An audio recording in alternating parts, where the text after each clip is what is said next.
In the early morning hours of June 17, 1972, a break-in at the Democratic National Committee offices at the Watergate complex in Washington, D.C., led to the arrest of 5 men.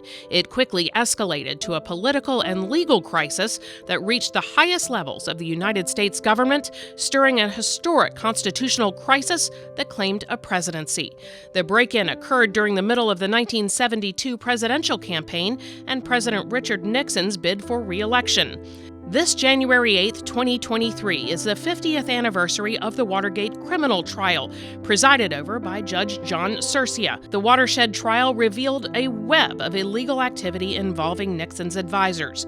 Among them, that the committee to re-elect the president used a covert slush fund to support activities against political opponents. Then U.S. Attorney General John Mitchell chaired the committee. During the trial, E. Howard Hunt, who planned the break-in, and 4 of the burglars pled guilty. G. Gordon Liddy and James McCord, the other burglar, refused to cooperate. They were convicted on various charges and sentenced to prison.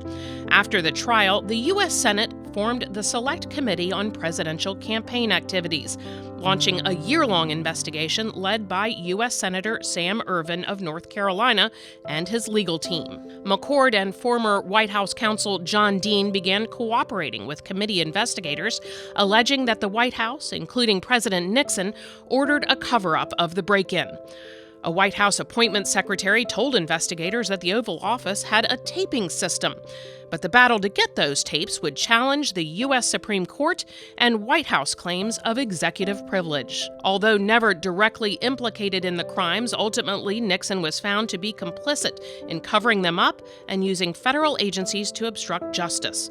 Faced with possible impeachment, Nixon became the only president ever to resign from office on August 9, 1974. In an East Room ceremony in the White House, Gerald Ford was sworn in as the nation's 38th president shortly thereafter. In September of that year, Ford made a surprising announcement pardoning Nixon. Ford later lost re-election in 1976 to Democrat Jimmy Carter. The media's relentless focus on Watergate contributes to its legacy. Time magazine alone has devoted more than 40 Watergate-related cover stories. The Washington Post's coverage by then Cub reporters Bob Woodward and Carl Bernstein established the two in American history, in pop culture, and in regular references in modern political discourse. The movie All the President's Men galvanized the scandal in mass media for future generations.